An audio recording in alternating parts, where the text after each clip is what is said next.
السلام علیکم ویورز، میں ناز شاہ آپ کے ساتھ ہوں۔ آج میں آپ کے ساتھ شیئر کروں گی کہ حضرت ابراہیم علیہ السلام کو جہنم میں کس شکل میں پھینکا جائے گا۔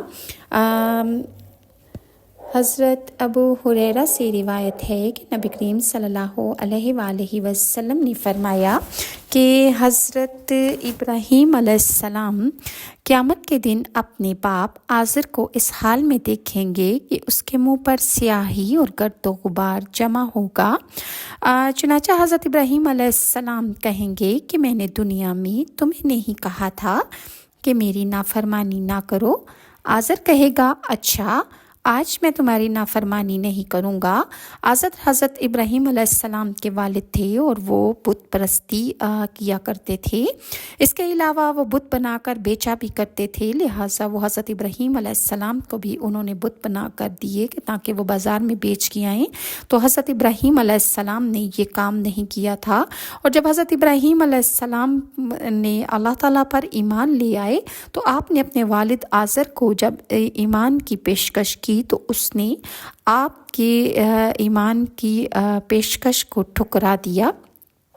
لہٰذا حضرت ابراہیم علیہ السلام روز قیامت جب آزر کو دیکھیں گے کہ وہ جہنم میں ہے تو آپ اس کے لیے پریشان ہوں گے۔ حضرت ابراہیم علیہ السلام اس وقت اپنے اللہ سے درخواست کریں گے کہ اے میرے اللہ، تو نے مجھ سے وعدہ کیا تھا کہ تو مجھے قیامت کے روز رسوا نہیں کرے گا، لیکن اس سے زیادہ میرے لیے رسوائی کی بات اور کیا ہوگی کہ میرا باپ تیری رحمت سے محروم ہے۔ اللہ تعالیٰ فرمائے گا میں نے جنت کافروں پر حرام کر دی ہے۔ پھر اللہ تعالیٰ فرمائے گا کہ اے ابراہیم، تمہارے دونوں پاؤں کے نیچے کیا ہے؟ حضرت ابراہیم علیہ السلام جب اپنے پاؤں کی طرف دیکھیں گے تو وہ کیا دیکھیں گے کہ غلاظت میں لت پت ایک بچھو ہے جو حضرت ابراہیم علیہ السلام کے قدموں میں پڑا ہوا ہے، جسے فرشتے پاؤں سے پکڑ کر جہنم کی طرف گھسیٹ کر لے جا رہے ہوں گے۔ اس وقت انہیں بتایا جائے گا کہ یہ تیرا والد آزر ہے کہ ہم نے تجھے رسوائی سے بچا لیا اور تمہارے باپ کی شکل بچھو میں تبدیل کر کے اسے جہنم میں ڈال دیا۔ اس روایت کو بخاری نے بھی روایت کیا ہے۔ حضرت ابراہیم اب جب اپنے والد کو دیکھ کر کہیں گے کہ اے ابراہیم، میں آج تیری فرما برداری کرتا ہوں، لیکن اس وقت ان کے باپ کا یہ کہنا کہ تیری فرما برداری کرتا ہوں یا میں ایمان لاتا ہوں تو بھی ان کے باپ کو دوسرا موقع نہیں دیا جائے گا کہ وہ ایمان لائیں اور پھر ان کو معاف کر دیا جائے، بلکہ اللہ کا حکم ہوگا اور فرشتے انہیں بچھو کی شکل میں اٹھا کر جہنم میں پھینکائیں گے۔ اسی طرح جب فیصلہ کر دیا جائے گا تو شیطان کہے گا حقیقت یہ ہے کہ اللہ نے جو تم سے وعدے کیے تھے وہ سب سچے تھے۔ یہ الفاظ ابلیس اس وقت دہرائے گا کہ جب ابلیس کو جہنم میں پھینکا جائے گا۔ تو قرآن پاک کی سورہ ابراہیم کی آیت نمبر 22 میں ارشاد خداوندی ہے، جب فیصلہ کر دیا جائے گا تو شیطان کہے گا کہ حقیقت یہ ہے کہ اللہ تعالیٰ نے تم سے جو وعدے کیے تھے وہ سب کے سب سچے تھے۔ یعنی جو شیطان کے ماننے والے اس کے پیروکار ہیں، ان کے ساتھ شیطان روز آخرت اس طرح خطاب کرے گا اور کہے گا کہ میں نے تم سے جتنے بھی وعدے کیے ان کی خلاف ورزی کی، اور ہاں، میرا تم پر کوئی زور تو نہ تھا، میں نے اس کے سوا کچھ نہیں کیا کہ اپنے راستے کی طرف تم کو دعوت دی، تم تو خود ہی میری دعوت پر لبیک کہتے رہے۔ اب مجھے ملامت نہ کرو بلکہ اپنے آپ کو ملامت کرو، میں تو یہاں نہ تو میں تمہاری فریاد رسی کر سکتا ہوں نہ تم میری۔ اس سے پہلے جو تم نے مجھے اللہ کا شریک بنا رکھا تھا، میں اس سے بری الذمہ ہوں۔ ایسے ظالموں کے لیے دردناک عذاب یقینی ہے۔ اور قیامت کے روز سب سے پہلے ابلیس وہ ہوگا مخلوق میں سے کہ جسے آگ کا لباس پہنایا جائے گا، اس کے بارے میں حضرت انس بن مالک سے روایت ہے کہ رسول صلی اللہ علیہ وسلم نے ارشاد فرمایا کہ قیامت کے روز سب سے پہلے ابلیس کو آگ کا لباس پہنایا جائے گا، وہ اسے اپنی پیشانی پر رکھ کر پیچھے سے گھسیٹتا پھرے گا۔ اس کی اولاد یعنی اس کے پیروکار، اس کے ماننے والے اس کے پیچھے پیچھے ہوں گے۔ ابلیس اپنی موت اور ہلاکت کو پکارتا پھر رہا ہوگا، اس کے پیروکار بھی موت اور ہلاکت کو پکاریں گے، حتیٰ کہ جب وہ آگ کے اوپر آ کھڑے ہوں گے تو ابلیس کہے گا ہائے موت۔ اس کے ساتھ اس کے پیروکار، اس کے ماننے والے بھی یہی پکاریں گے ہائے موت، یعنی ہمیں موت آ جائے۔ اس وقت ان سے کہا جائے گا آج ایک موت کو نہیں بلکہ بہت سی موتوں کو پکارو۔ یہ سورہ فرقان کی آیت نمبر 14 ہے اور اسے احمد نے بھی روایت کیا ہے۔ اسی طرح جہنم میں جب لوگ چلے جائیں گے تو وہ اپنے نیک دوستوں کو بھی وہاں پر یاد آئیں گے، یعنی نیک دوستوں کو وہ لوگ یاد کریں گے۔ اس کے بارے میں قرآن پاک میں سورہ صاد کی آیت نمبر 62 تا 64 میں اللہ تعالیٰ کا ارشاد ہے، جہنمی آپس میں کہیں گے کیا بات ہے، یہاں ہم ان لوگوں کو نہیں دیکھتے جنہیں ہم دنیا میں برا کہتے تھے، ہم نے یوں ہی ان کا مذاق اڑایا، ممکن ہے کہ وہ لوگ بھی ہمیں یہیں پر نظر آ جائیں، یعنی جن لوگوں کا ہم مذاق اڑاتے تھے نیک لوگوں کا، ہو سکتا ہے کہ وہ بھی جہنم میں ہمیں یہیں نظر آ جائیں اور اس وقت ہمیں نظروں سے اوجھل ہیں۔ بے شک یہ بات سچ ہے کہ اہل جہنم میں اس قسم کی بخشیں ہونے والی ہیں، اور جہنم میں ایک گمراہ اور بے دین دوست کی یاد قرآن پاک کی سورہ فرقان کی آیت نمبر 27 تا 29 میں ارشاد خداوندی ہے، اس روز ظالم اپنے ہاتھوں کو چبا چبا کر کہے گا ہائے افسوس، میں نے رسول کی راہ اختیار کی ہوتی، ہائے افسوس میں نے فلاں شخص کو دوست نہ بنایا ہوتا، اس نے تو مجھے نصیحت آ جانے کے بعد گمراہ کر دیا، اور شیطان واقعی انسان کو دھوکہ دینے والا ہے۔ اسی طرح جہنم کے سانپ اونٹ کے برابر ہوں گے، اگر وہ سانپ ایک مرتبہ انسان کو ڈس لے تو اس کا اثر 40 سال تک باقی رہے گا۔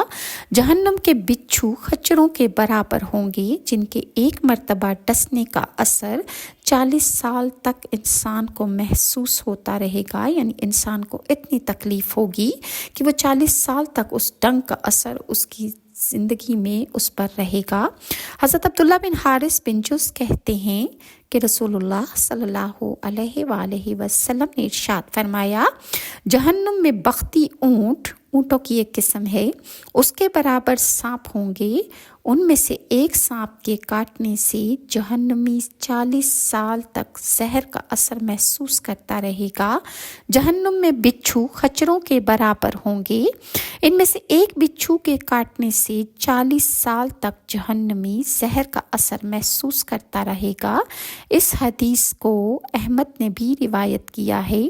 اسی طرح حدیث کے مطابق جہنم میں گنجے سانپ بھی ہوں گے جو کہ انتہائی زہریلے ہوں گے۔ ایسے سانپ ان لوگوں کے گلے میں ڈالے جائیں گے کہ جو زکوٰۃ ادا نہیں کرتے تھے۔ اس کے بارے میں طبرانی نے حدیث روایت کی ہے کہ جہنمیوں کے عذاب میں اضافے کے لیے جہنمی بچھوؤں کے ڈنگ لمبی کھجوروں کے برابر اللہ تعالیٰ بڑھا دے گا۔ اس کے بارے میں حضرت عبداللہ بن عباس رسول اللہ صلی اللہ علیہ وآلہ وسلم سے روایت کرتے ہیں کہ اللہ تعالیٰ کے ارشاد کہ ہم ان کے عذاب میں مزید اضافہ کر دیں گے، یہ سورہ نحل کی آیت نمبر 88 کی تشریح ہے کہ جہنمیوں کے عذاب میں اضافہ کے لیے بچھوؤں کے ڈنگ لمبی کھجوروں کے برابر بڑھا دیے جائیں گے۔ اس حدیث کو طبرانی نے روایت کیا ہے۔ جو لوگ زکوٰۃ ادا نہیں کریں گے ان کے لیے حدیث کے مطابق گنجے سانپ ہوں گے۔ حضرت ابو ہریرہ کہتے ہیں کہ رسول اللہ صلی اللہ علیہ وآلہ وسلم نے ارشاد فرمایا کہ جس کو اللہ تعالیٰ نے مال دیا اور اس نے اس سے زکوٰۃ ادا نہ کی تو قیامت کے دن اس کا مال گنجے سانپ کی شکل بن کر جس کی آنکھوں پر 2 نقطے یعنی داغ ہوں گے اس بندے کے گلے کا توق بن جائیں گے۔ پھر اس کی یعنی اس گنہگار کی دونوں باچھیں پکڑ کر کہے گا میں تیرا مال ہوں، میں تیرا خزانہ ہوں۔ پھر آپ صلی اللہ علیہ وآلہ وسلم نے یہ آیت تلاوت فرمائی، جن لوگوں کو اللہ تعالیٰ نے اپنے فضل سے مال عطا فرمایا ہے اور وہ بخیلی کرتے ہیں تو اپنے لیے یہ بخل بہتر نہ سمجھیں بلکہ ان کے حق میں برا ہے۔ عنقریب قیامت کے دن یہ بخیلی ان کے گلے کا توق ہونے والی ہے۔ اس حدیث کو بخاری نے روایت کیا ہے۔ اور اسی طرح زکوٰۃ ادا نہ کرنے والوں کی دولت کو سونے چاندی کو یعنی کہ تختیاں بنا کر آگ پر گرم کر کے ان کی پیشانیوں، پیٹھوں اور پہلوؤں کو داغا جائے گا۔ جانوروں کی زکوٰۃ ادا نہ کرنے والوں کو جانوروں کے پاؤں تلے کچلنے کا عذاب دیا جائے گا۔ اسی طرح زمانہ جہالت میں جنہوں نے ظلم کی انتہا کر دی، ان کے بارے میں حضرت ابو ہریرہ کہتے ہیں کہ رسول اللہ نے ارشاد فرمایا کہ میں نے عمرو بن لہی بن قمہ بن خندف بنو کعب کے جزء اعلیٰ کو جہنم میں اس حالت میں دیکھا کہ وہ شخص اپنی آنتیں کھینچ رہا تھا۔ اس حدیث کو مسلم نے روایت کیا ہے۔ اسی طرح صاحبہ بت ایجاد کرنے والا عمرو بن عامر خزائی جہنمی ہے۔ اس کے بارے میں حضرت ابو ہریرہ کہتے ہیں کہ رسول اللہ صلی اللہ علیہ وآلہ وسلم نے ارشاد فرمایا میں نے عمرو بن عامر خزائی کو جہنم میں اپنی آنتیں گھسیٹتے ہوئے دیکھا ہے۔ یہ وہ شخص تھا کہ جس نے سب سے پہلے صاحبہ بت کو ایجاد کیا تھا۔ اس حدیث کو مسلم نے بھی روایت کیا ہے۔ اسی طرح مال غنیمت کی چادر چوری کرنے کے گناہ میں قرہ نامی آدمی جہنم میں جائے گا۔ حضرت ابو طلحہ سے روایت ہے کہ بدر کے روز رسول اللہ صلی اللہ علیہ وآلہ وسلم نے قریش کے 24 سرداروں کو بدر کے کنویں میں سے ایک غلیظ اور بدبودار کنویں میں پھینکنے کا حکم دے دیا، یعنی کہ جو بدر کی جنگ میں قتل ہو گئے تھے ان کو بدبودار کنویں میں پھینکنے کا رسول اللہ نے ارشاد فرمایا۔ چنانچہ انہیں اٹھا کر ان کی میتوں کو کنویں میں پھینک دیا گیا۔ آپ صلی اللہ علیہ وسلم نے کنویں کی منڈیر پر کھڑے ہو کر تمام سرداروں کو ان کے باپوں کے ناموں سے پکارا، اے فلاں بن فلاں، اے فلاں بن فلاں، کیا اب تمہیں یہ بات اچھی نہیں لگتی کہ اللہ اور اس کے رسول کی اطاعت کرتے؟ ہم سے ہمارے رب نے جس بات کا وعدہ کیا تھا ہم نے اسے برحق پا لیا ہے۔ کیا تم نے بھی اپنے رب کے وعدے کو برحق پایا یعنی جہنم کو؟ اس حدیث کو بخاری نے روایت کیا ہے۔ حضرت انس بن مالک کہتے ہیں کہ رسول اللہ نے ارشاد فرمایا کہ معراج کے دوران میرا گزر ایسے لوگوں پر ہوا کہ جن کے ناخن سرخ تانبے کے تھے، جن سے کہ وہ اپنے چہرے اور اپنے سینوں کو نوچ نوچ کر زخمی کر رہے تھے۔ رسول اللہ نے فرمایا کہ میں نے پوچھا کہ اے جبرائیل، یہ کون لوگ ہیں کہ جو اپنے چہرے اور سینے کو نوچ رہے ہیں؟ تو حضرت جبرائیل علیہ السلام نے بتایا یہ وہ لوگ ہیں کہ جو دوسروں کا گوشت کھاتے تھے، یعنی لوگوں کی غیبت کرتے تھے اور ان کی عزتوں سے کھیلتے تھے۔ اس حدیث کو ابو داؤد نے روایت کیا ہے۔ اسی طرح وہ لوگ کہ جو قیامت پر ایمان نہیں رکھتے کہ قیامت آئے گی، تو ایسے لوگوں کو داروغہ جہنم شدید کھولتے پانی کا عذاب دینے کے ساتھ ساتھ معزز شخصیت کے اعزاز سے بھی نوازیں گی۔ اس کے بارے میں سورہ دخان کی آیت نمبر 47 تا 50 میں ارشاد خداوندی ہے، پکڑ لو اسے اور اسے گھسیٹتے ہوئے لے جاؤ، اس کو جہنم کے درمیان اور انڈیل دو اس کے سر پر کھولتے پانی کا عذاب، اور کہو اسے چکھ اس عذاب کا مزہ، بڑا زبردست عزت دار تھا تو۔ یہ وہی چیز ہے جس کے آنے میں تم لوگ شک کیا کرتے تھے۔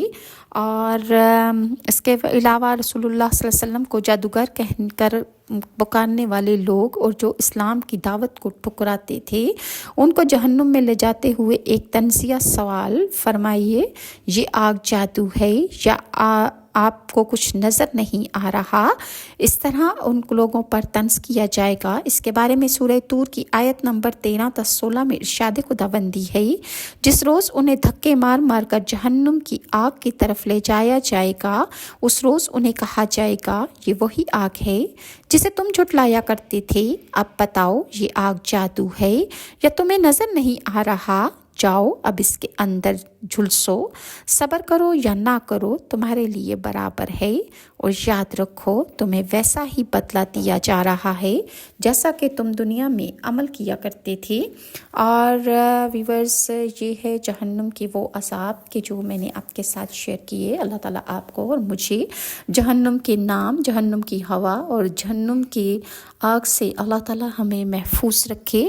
اللہ تعالیٰ ہم سے وہ نیک اعمال سر انجام کروا لے کہ جس میں ہماری بخشش اور نجات ہو۔ اللہ تعالیٰ ہماری نمازی اور ہمارے روزوں کو قبول و منظور فرمائے اور ہمیں نیکی کرنے کی توفیق عطا فرمائے۔ اور ویورز، مجھے اپنی دعاؤں میں ضرور یاد رکھیے، اور اگر آپ کو میری ویڈیوز اچھی لگتی ہیں تو کائنڈلی لائک اور سبسکرائب ضرور کیجیے۔ نیکسٹ ویڈیو تک کے لیے ناز شاہ کو اجازت دیجیے۔ اللہ حافظ۔